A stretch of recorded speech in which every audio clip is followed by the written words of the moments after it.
Welcome to Bible at Home, a household devotional and educational program by Good Shepherd Lutheran Church of Bismarck, North Dakota.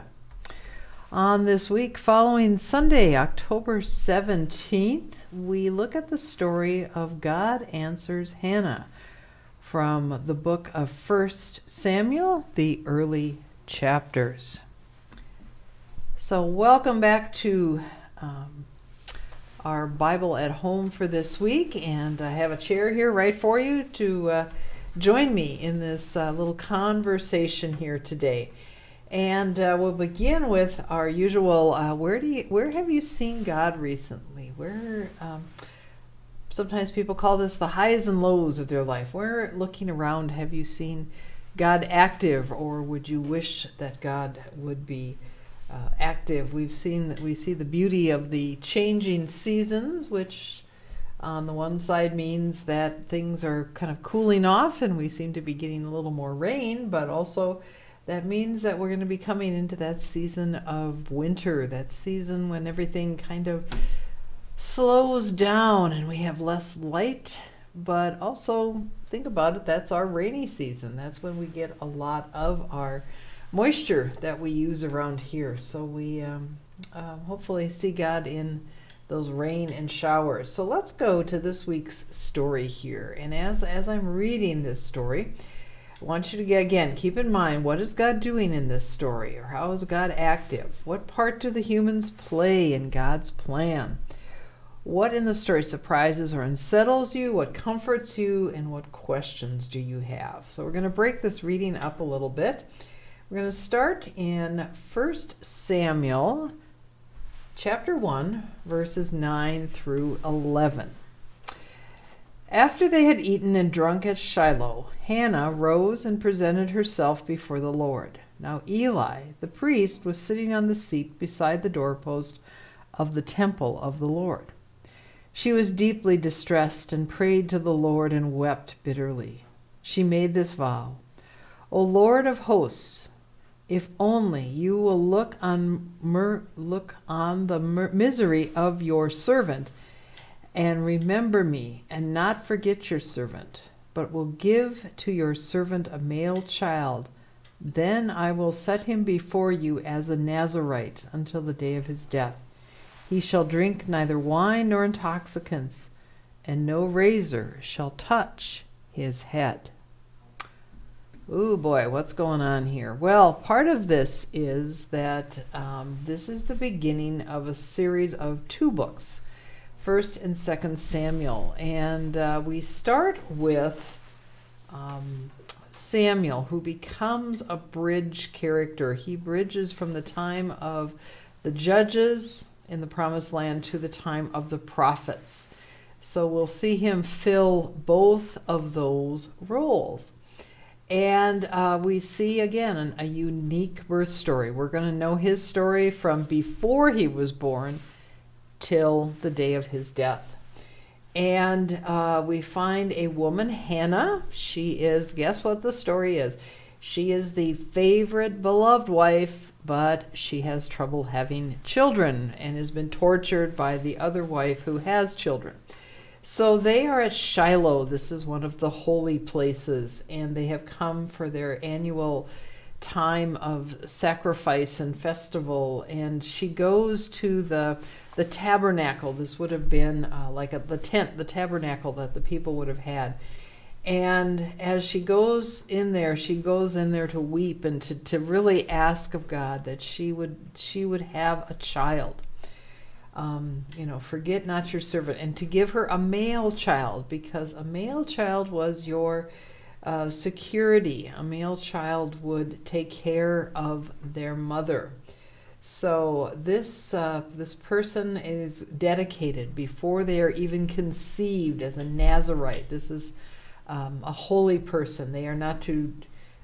We saw that with Samson, but he kind of didn't fulfill the thing. But his hair, we know, wasn't cut when he had power. He had power when his hair was not cut.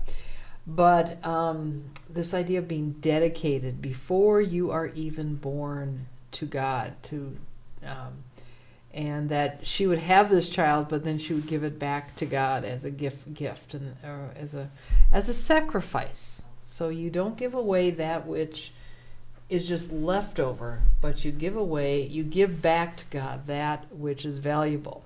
So let's keep going here and see what happens. Okay.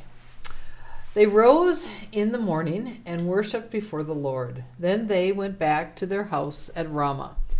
Elkanah knew his wife Hannah, and the Lord remembered her. In due time, Hannah conceived and bore a son. She named him Samuel, for she said, I have asked him of the Lord. So here we have again, the name means something. The name means I have asked of him from the Lord. So Samuel becomes this, we'll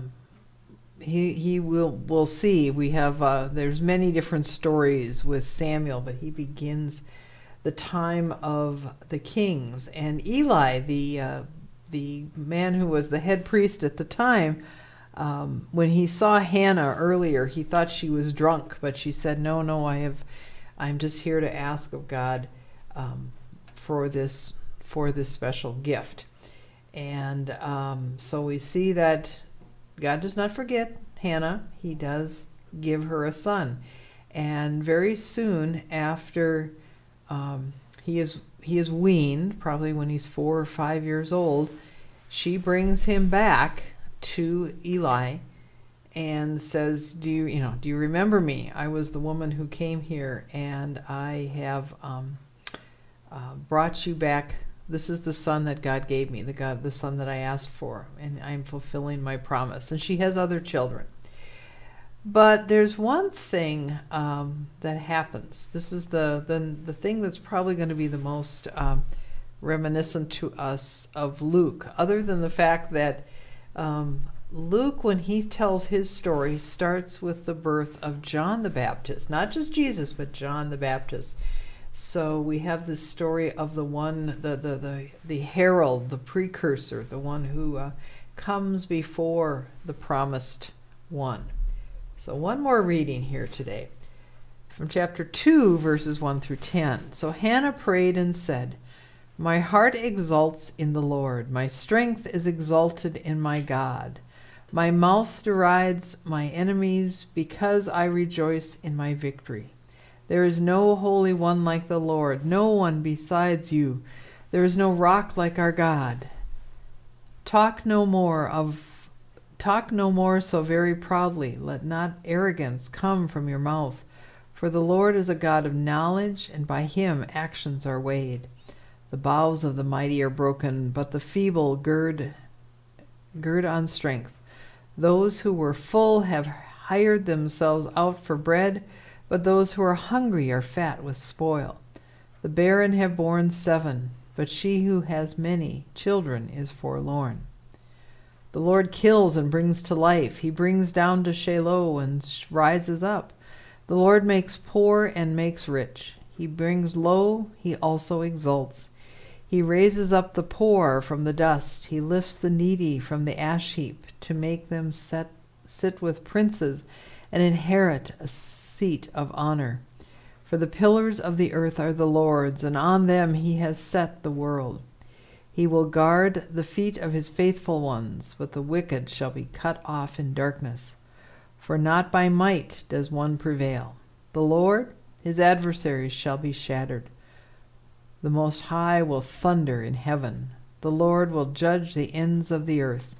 He will give strength to his king and exalt the powers of his anointed. Well, my goodness, this is called Hannah's Song, and boy, Hannah sings her praises. It's really kind of interesting. In the Old Testament, women often break out in song to tell their story more so than prayer. So we see God fulfilling, I would say, Hannah's request, but he has a purpose for this young man that we'll see a little bit later. And Hannah, I don't know what we want to say about Hannah. Hannah takes her great despair and makes it into joy by trusting God. Probably what unsettles us most of the time is this idea that she would actually take her young child and take this child back to the temple and give it to Eli to be raised in the church, which is every once in a while when kids kind of are hanging around the church too much, I said, don't be careful. We don't want to make a Samuel out of you. Please don't leave your children at the church. But bring them once in a while, but that's okay. Once a week or so is okay. But we're not going to raise them. It gives a whole new meaning to raising the child in the church.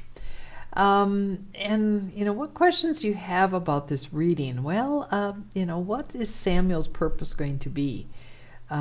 Samuel, we will find, is the one who introduces or brings in the kings, King Saul and King David.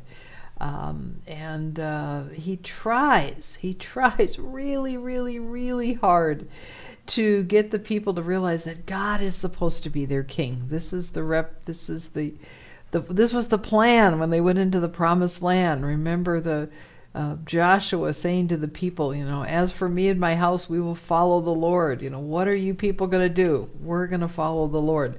All of those types of readings. We just had the thing with the golden calf. Who is your source?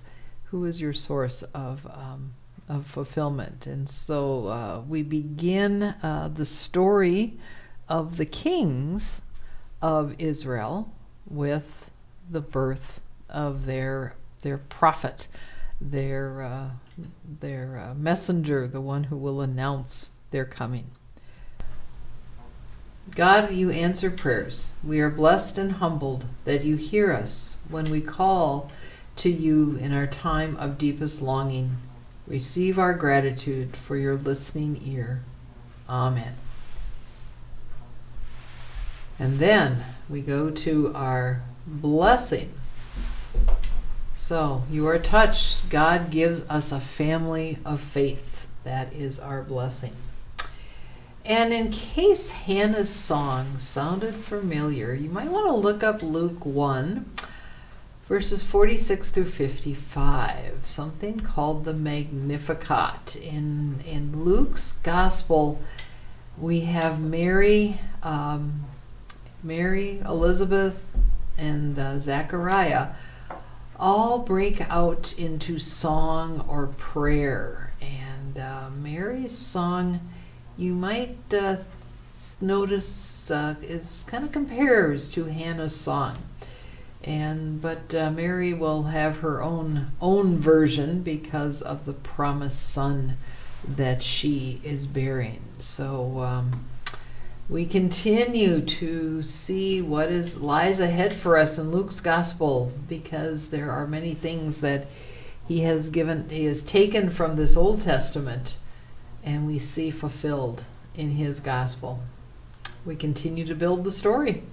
Have a great week. We'll talk to you soon.